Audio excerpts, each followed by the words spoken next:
Assalamualaikum warahmatullahi wabarakatuh. Kembali lagi di mata kuliah saya yaitu modifikasi perilaku dan hari ini yang akan kita bahas adalah teknik modifikasi perilaku bagian pertama.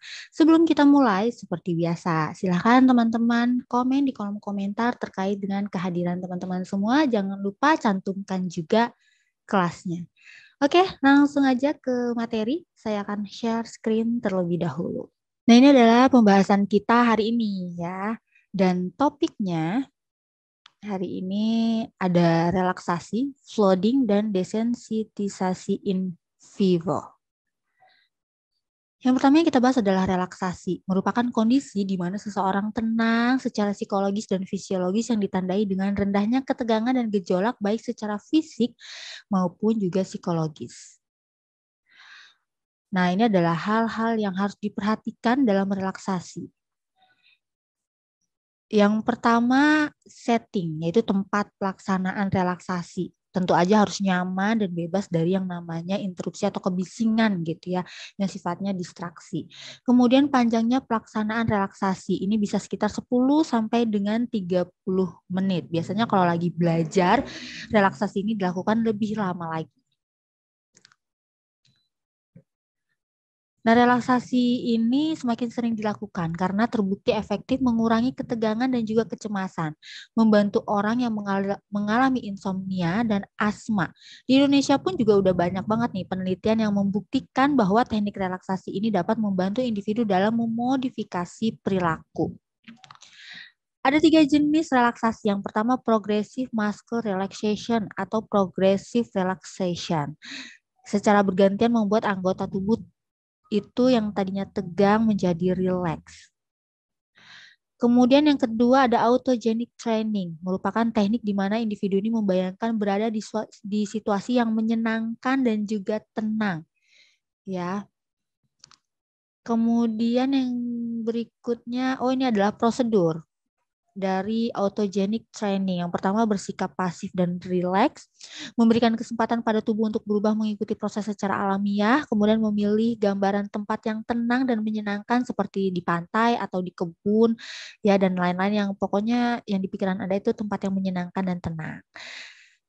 Yang ketiga ada meditasi. Nah, ini juga sering dilakukan oleh kebanyakan orang ketika mengalami ketegangan, baik secara physically maupun mentally. Ya. Manfaat relaksasi itu sendiri, yang pertama akan membuat si individu ini lebih mampu menghindari reaksi yang berlebihan karena adanya stresor. Kemudian yang kedua, masalah yang berhubungan dengan stresor seperti hipertensi, sakit kepala, insomnia gitu, itu dapat dikurangi atau diobati dengan relaksasi. Kemudian yang ketiga, mengurangi tingkat kecemasan. Berikutnya, mengurangi kemungkinan gangguan yang berhubungan dengan stres dan mengontrol anticipatory anxiety sebelum situasi yang menimbulkan kecemasan, ya seperti pada pertemuan penting, wawancara, dan sebagainya. Yang berikutnya, meningkatkan penampilan kerja, sosial, dan keterampilan fisik. Berikutnya ada kelelahan, ya juga bisa dengan relaksasi. Selain itu, kesadaran diri tentang kesadaran fisiologi seseorang dapat meningkat sebagai hasil latihan dari relaksasi, sehingga si individu ini memungkinkan untuk menggunakan keterampilan relaksasi untuk timbulnya rangsangan fisiologis. Berikutnya, relaksasi juga merupakan bantuan untuk menyembuhkan penyakit tertentu dan juga operasi. Selanjutnya ada konsekuensi fisiologis yang penting dari relaksasi, yaitu bahwa tingkat harga diri dan keyakinan diri individu menjadi meningkat. Berikutnya meningkatkan hubungan interpersonal. Teknik yang kedua ada namanya flooding. Umumnya ketika seseorang memiliki ketakutan atau fobia terhadap sesuatu, dia akan menunjukkan perilaku menghindar dan menjauhinya. Hal ini bisa mengganggu karena tidak setiap saat kita bisa menghindari objek yang kita takuti tersebut. Gitu. Nah, salah satu pendekatan dalam psikologi untuk hal ini adalah dengan flooding.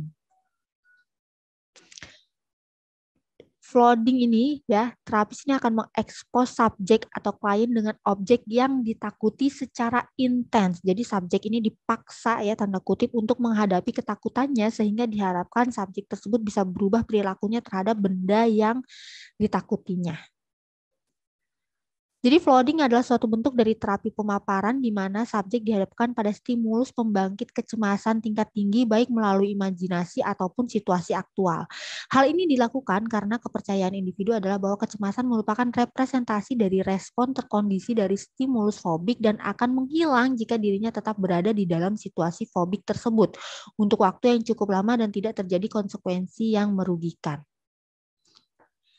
Pandangan teknik flooding dalam modifikasi perilaku. Yang pertama, manusia sebagai unsur intrinsik. Ya, jadi manusia bukanlah dibedakan mengenai penekanan baik dan buruk, namun hasil dari pengalaman. Kemudian yang kedua, mampu mengendalikan perilaku. Jadi manusia ini sebenarnya mampu mengkondisikan diri untuk mengubah perilakunya. Nah, dalam teknik flooding, dalam modifikasi perilaku, si individu ini akan mengubah diri atau mengubah pandangannya untuk mengendalikan perilaku yang muncul dalam dirinya sendiri, sehingga si individu ini bukan sesuatu yang menetap secara tetap dan tidak melakukan pergerakan. Yang ketiga, mendapatkan perilaku baru. Ya, jadi dengan teknik flooding diharapkan si individu ini bisa memunculkan perilakunya yang baru. Salah satunya ya dari yang takut menjadi tidak takut gitu ya. Yang keempat, manusia mampu mempengaruhi orang lain. Berikutnya ada konsep dasar teknik flooding dalam modifikasi perilaku. Jadi pendekatan dengan menggunakan teknik ini didasari oleh pendekatan ilmiah tentang tingkah laku manusia, yaitu pendekatan yang sistematis dan terstruktur dalam konseling. Dapat diamati dan dapat diukur sebagai sesuatu yang sah dalam pengukuran kepribadian adalah kelanjutan dari konsep dasar teknik flooding. Hal-hal yang dapat diukur tersebut adalah sesuatu yang bisa diamati secara langsung atau dapat diketahui melalui tes dan wawancara tertentu. Dan hasil tersebut disimpulkan menjadi perkiraan golongan kepribadian tertentu dan perilaku diubah sesuai tipe kepribadiannya. Flooding ini diciptakan oleh seorang psikolog bernama Thomas Tamm pada tahun 1967. Ya, jadi awalnya flooding ini adalah bentuk pengobatan yang efektif untuk fobia, antara lain psikopatologis. Nah, bekerja pada prinsip-prinsip pengkondisian klasik, bentuk pengkondisian Pavlov, di mana pasien mengubah perilaku mereka untuk menghindari rangsangan negatif.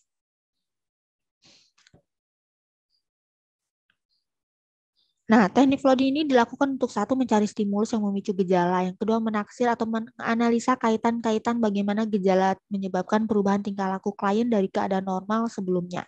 Yang ketiga, meminta klien membayangkan sejelas-jelasnya dan menjabarkan tanpa disertai celaan atau judgement oleh terapis.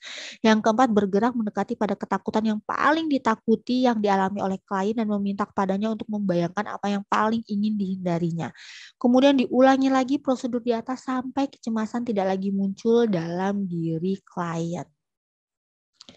Berikutnya adalah teknik desensitisasi in vivo. Kata desensitize merupakan ini membuat seseorang kurang responsif atau rentan terhadap rangsangan tertentu. Desensitisasi dikatakan sistematis karena desensitisasi dilakukan secara bertahap dengan cara menghadirkan setiap komponen gitu secara singkat dan melakukan desensitisasi terhadap klien ini dari mulai yang lemah sampai yang paling kuat. Contoh, seseorang yang takut ular, maka dengan teknik desensitisasi akan dilakukan satu, menghadirkan gambar ular sampai klien tidak takut. Kemudian yang kedua, kalau klien sudah tidak takut, maka barang yang terbuat dari kulit ular dihadirkan. Ya, jadi naik tuh dari gambar sampai benda yang ada kaitannya dengan ular. Kemudian yang ketiga, kalau kalian sudah tidak takut, maka ular yang diletakkan di dalam kotak kaca mulai didekatkan kepada klien sampai klien tidak takut lagi. Ini berarti didatangkan langsung benda yang paling ditakuti. Kemudian klien mencoba melihat ular dari jarak dekat sampai ia tidak takut lagi. Kemudian juga klien mulai melihat secara langsung ular di luar kotak sampai tidak takut lagi untuk memegang si ular tersebut. Jadi desensitisasi in vivo ini merupakan teknik spesifik pendekatan behavioristik sebagaimana yang dikembangkan oleh Willis. Ya, jadi suatu teknik yang dikembangkan untuk membuktikan bahwa semua perilaku yang nampak merupakan ekspresi dari rasa takut. Cara untuk mengurangi rasa takut seseorang dengan cara memberikan rangsangan yang bisa membuatnya cemas secara sedikit demi sedikit yang diberikan secara terus-menerus sampai si individu ini tidak merasakan rasa takut lagi. Tujuannya adalah untuk menghapus tingkah laku berupa rasa takut dengan mendatangkan objek rasa takut secara langsung. Jadi Willis menegaskan bahwa tujuan dari teknik ini yang pertama maksudnya adalah mengajarkan si individu untuk memberikan respon yang tidak konsisten dengan rasa takut yang dialaminya. Kemudian mengurangi tingkat emosional yang berkaitan dengan kelainan pribadi, kemudian menenangkan si individu ini dari ketegangan yang dialami dengan cara mengajarkan si individu untuk rileks, menghapus tingkah laku negatif secara seperti rasa takut yang dialami. Nah, dengan demikian teknik ini diberikan agar si individu ini mengalami rasa takut dapat segera hilang. Nah, jika teknik ini digunakan secara bertahap dan dilakukan dengan sungguh-sungguh, maka rasa ketakutan tadi, kecemasan yang dihadapi itu diharapkan akan menghilang. Baik, itu adalah materi kita hari ini terkait teknik modifikasi perilaku bagian yang pertama. Semoga apa yang saya sampaikan dapat mudah dipahami oleh teman-teman semua. Jangan lupa absen ya di komen di kolom komentar.